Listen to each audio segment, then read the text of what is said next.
Sets, composed of Leslie, Shira, Abigail, Alyssa, and Camille. This capstone project examines how telco fixed line subscribers pay their bills.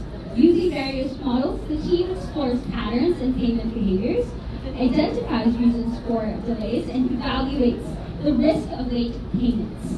The goal is to find key insights and make data-driven recommendations that will help reduce late payments and enhance payment efficiency. Team Access, take the stage.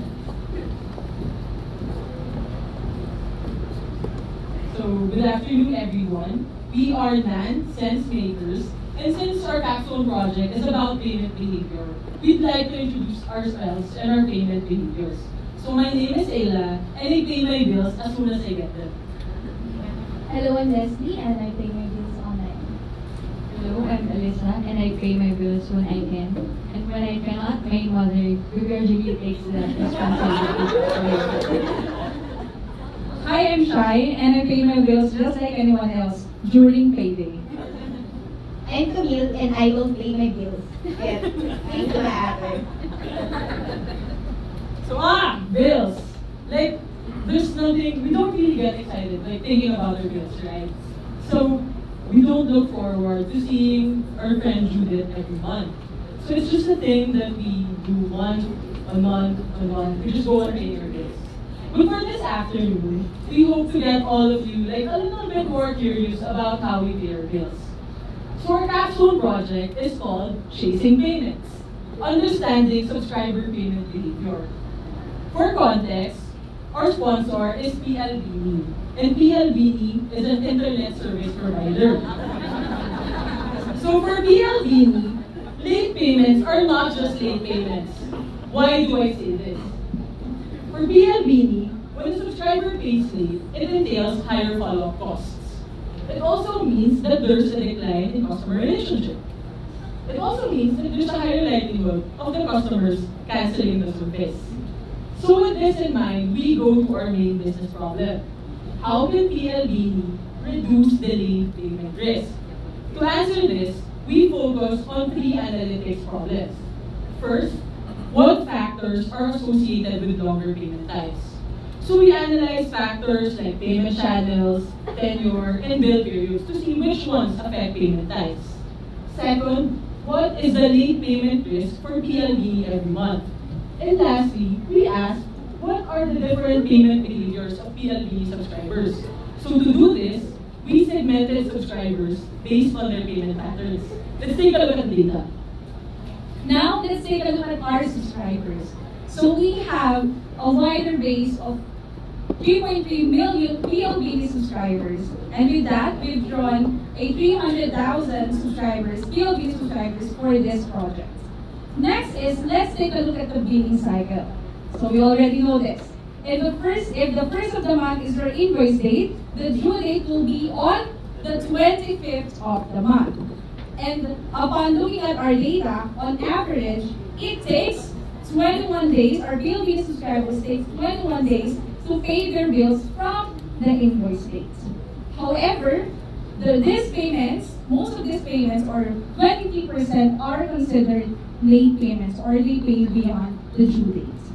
In addition to that, we also determined the payment channels, or how their subscribers usually pay their bills. How do you pay your bills, guys?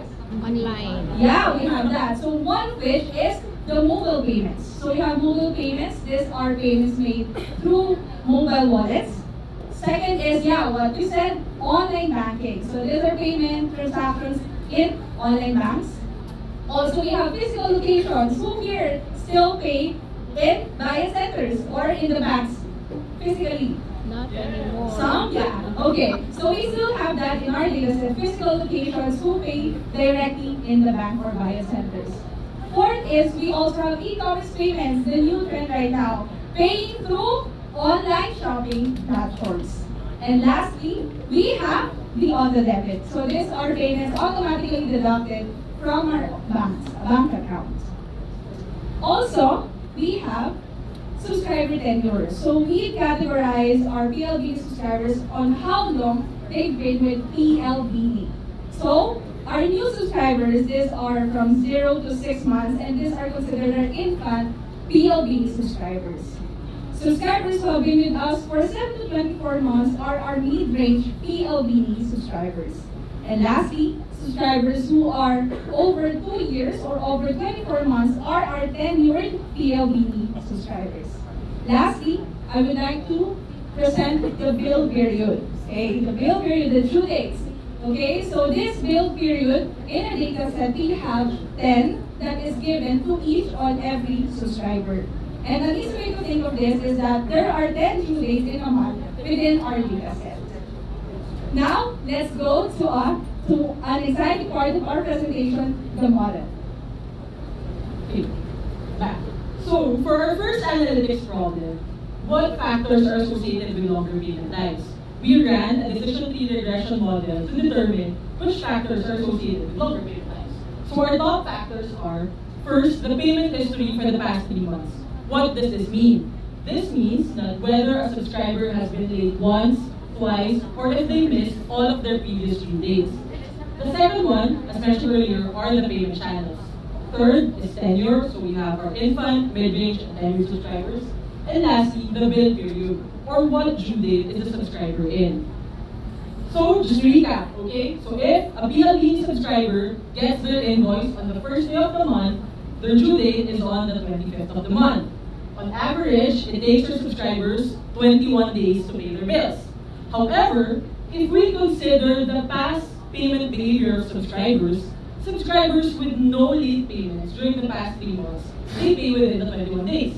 However, if a subscriber just missed one due date for the past 7 months, it adds an extra 7 days to their payment days. Now, we go to our payment channels. So as mentioned earlier, there are different payment channels. On average, our subscribers pay within 21 days. But if our subscribers use auto debit, they pay 7 days earlier. 7 days earlier. In contrast, it's interesting to note that subscribers who use mobile payments pay 12 days after the subscribers who use the auto debit. For the other payment channels, they all fall within the 21 payment days. So first we have the payment history, next we have the payment channels. Our third factor is the tenure. So on average, it takes our subscribers 21 days to pay their bills. For tenured subscribers, those who have been with PLDT for the past 2 years, they pay within the 21 days. But infant and mid-range subscribers, they take an additional 5 days to pay their bills. And lastly, we go to the bill periods. And bear with me on this, we can do this. So there are 10 due dates in a month, right? So we found out that if your due date falls 1 week before a payday, you pay 21 days. You fall within the 21 days. But if your due date falls 1 week after a payday, it takes you an additional 5 days to pay your bills. So to recap, our top factors determining the payment times are number 1, the payment history for the past 3 months. So whether or not you missed a due date before. Second are the payment channels. What channels do you use? Third is the tenure. Are you a tenured subscriber or are you a new subscriber? And lastly, what bill period did your due date fall in? Is it before a payday or after a payday? For analytics problem number 2, what is the late payment risk for PLDT everyone? Here, we focus on predicting late payment based on the due date. We use a decision tree classifier and it works really well with an 88% accuracy. Now, with this classification model, we can identify which subscribers are likely to pay late based on their past payment behavior. Now, let's see how our model predicts. We had invoices, but with missing payment records. We use the model to test and see which invoices are paid late. Might be paid late, sorry. Using the same features of the previous model, which are the payment history, this tells us the number of payments made after the due date in the last 3 months, payment channel, tenure, and bill period. Bill period tells us whether the due date is after or before or after the pay. For example, a subscriber who missed the due date twice in the last 3 months, uses mobile payment, is a mid-range subscriber, and has a due date after the payday, the subscriber is predicted to be late.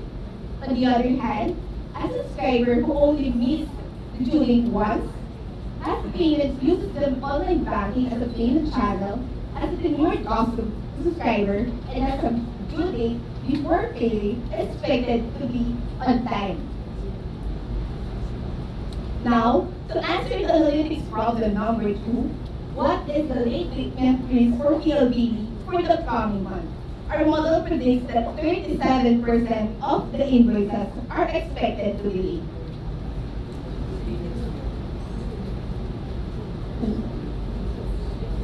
Further to analyze this problem, what are the different payment behaviors of PLDT subscribers?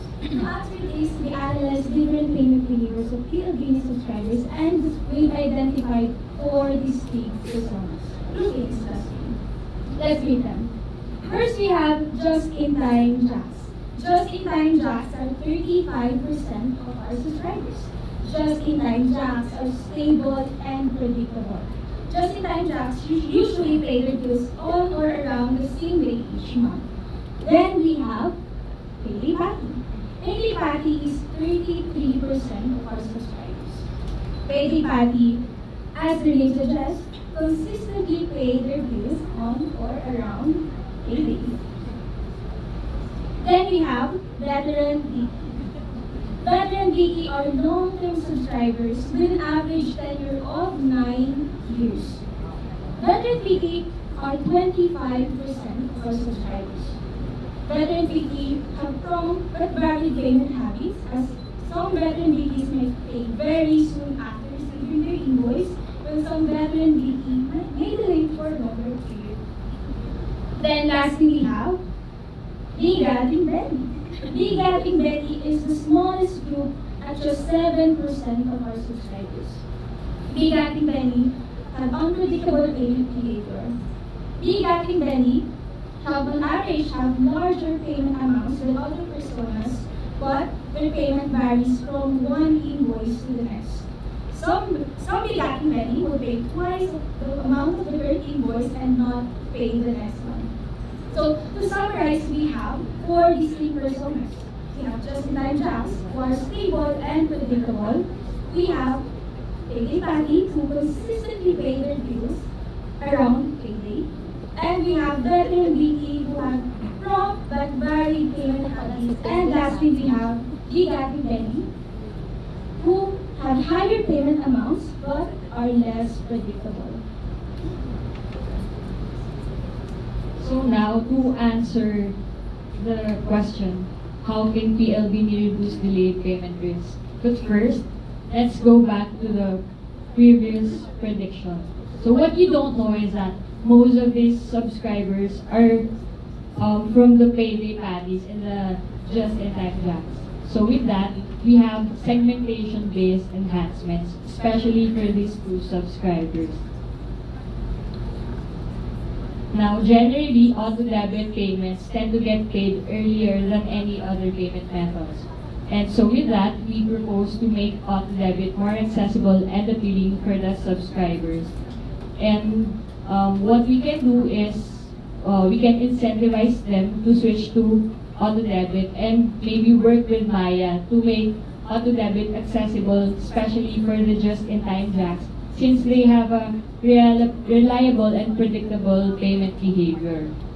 For context, some 30% of the entire subscriber base are just-in-time jacks, or 400,000 of them, and the just-in-time jacks has an invoice-to-payment discrepancy between online banking payments and auto-debit of 8 days. And then, factoring in these 2, it would mean an additional yearly earnings of 17 million pesos.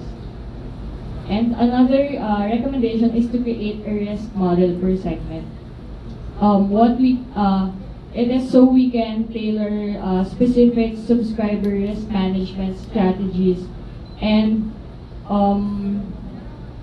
it's so we can implement more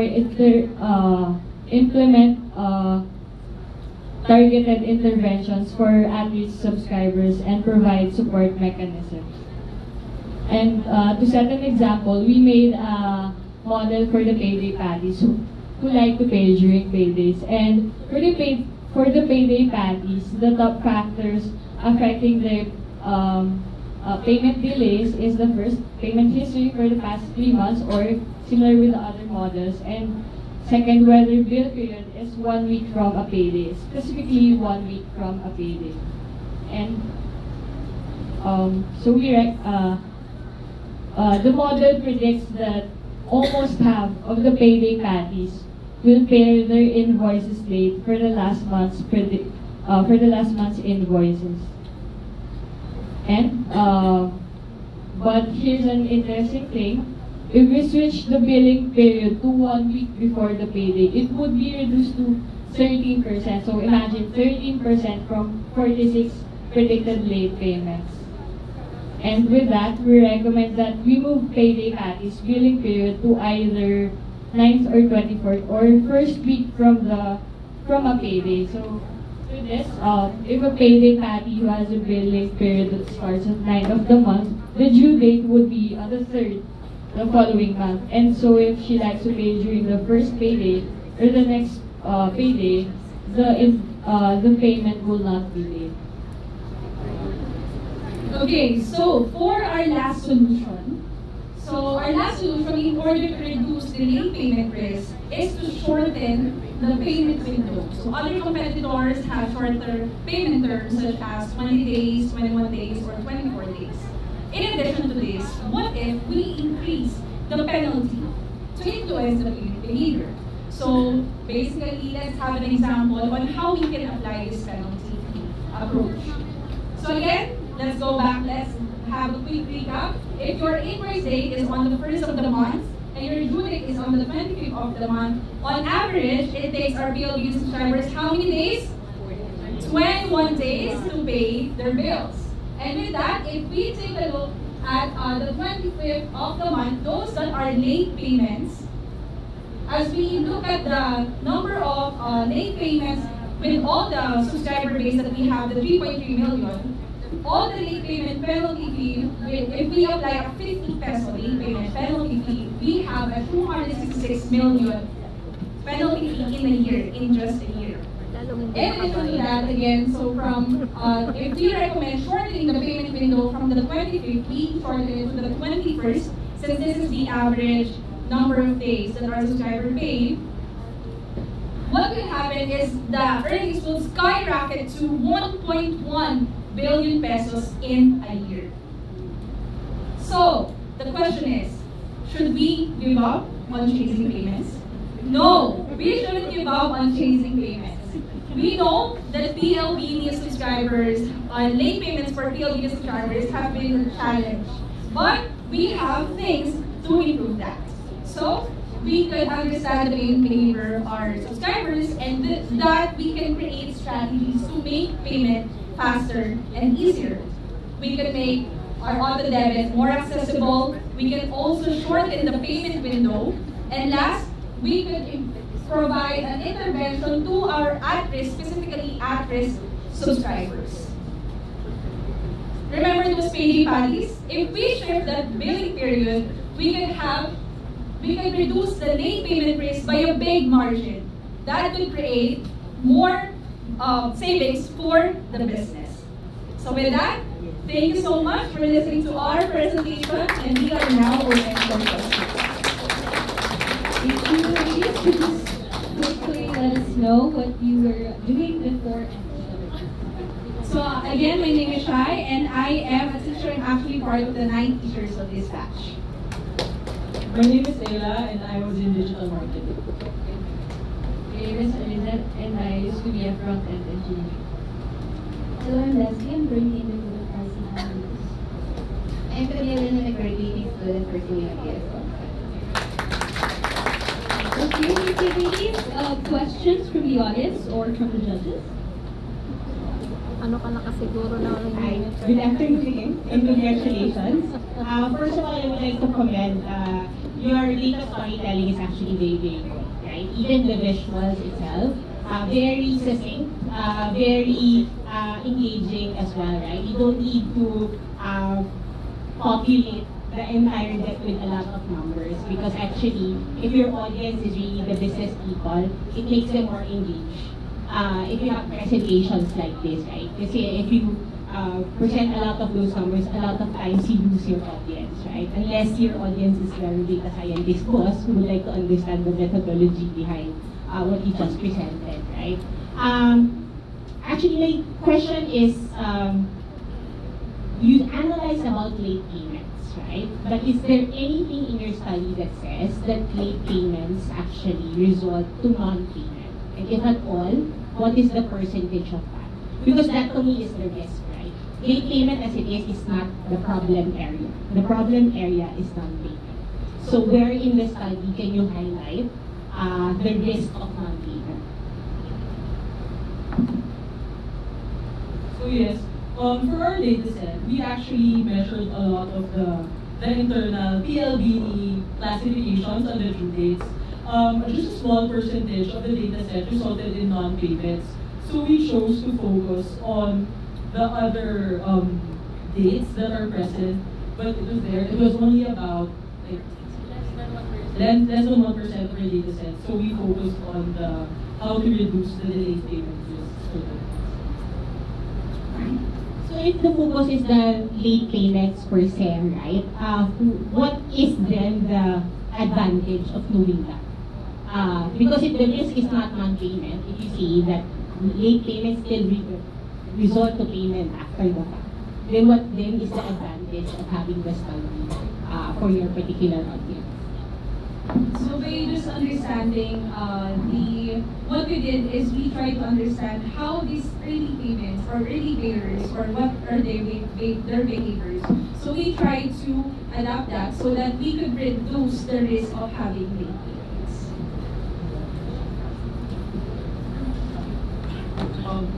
Very tight. I love the energy. To Audrey's point, in how you also presented this is very good. Sa late payment lang, we once and most we did an agile squad last year, specifically to understand a dimension of late payment, which is really towards churn, right?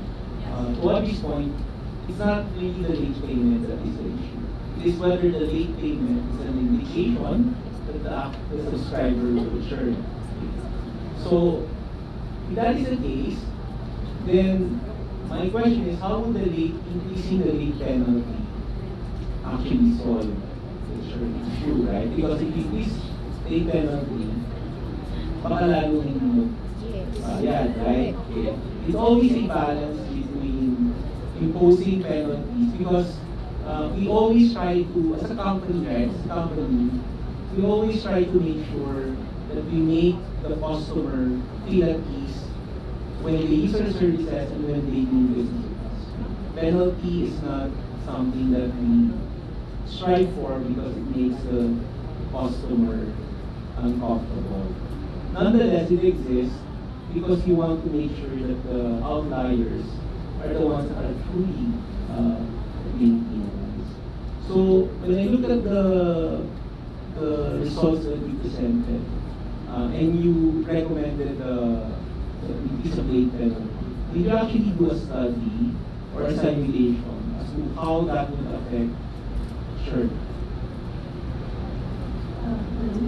Any churn data was mostly moved from our database. So we, like Ina said earlier, we rely on the next due date. But that we have, which is 25 days.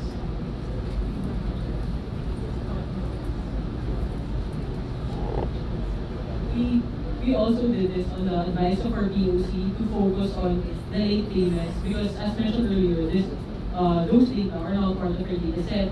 However, our insights that late payments usually lead to churn are from our POC. Thank you. So congratulations again. I thought may background music pa kayo ng Pantropiko or so. Butik na ba? Okay, sige. So great presentation. For me lang, as this is a data science presentation, I was kind of hoping there were more some technical, information. I did see mga sponsors are done, but this is good for I see that in industry stakeholder presentation, but not for yung mga naghahanap din talaga ng technical details. Was hoping for data visualization then. I actually added yung 33%, 35% yung segments na sa dulo. Exactly 100%. Parang ganun, di ba? Usually, you visualize it as a pie chart and share it as 100%. So as far as, lang as a presentation, even if this is a data science, I was kind of expecting some more. Very good, again, analysis, clustering, recommendations. Okay. Take this final comment as something to improve on how you present recommendations. I like recommendations. Medyo na-off ako sa last. Okay. Because you're actually saying Philippines penalties. That is on us. We want to use data science for good. Yes, definitely you can increase penalties, but don't present that in the public setting. Probably pinag-usapan sa board. I think it's more, I think you can phrase it as probably incentivize early payments, advance payments, so that will cost more for your sponsor. For penalties, it's more probably structured fee for late payments. Yeah, I think it's a better phrasing lang. Okay. Kasi if your customer is well, I don't want to I'm going to be penalized for late payments. Overall, again, very good application of what we've learned in data science. Thank you, judges. Thank you. So just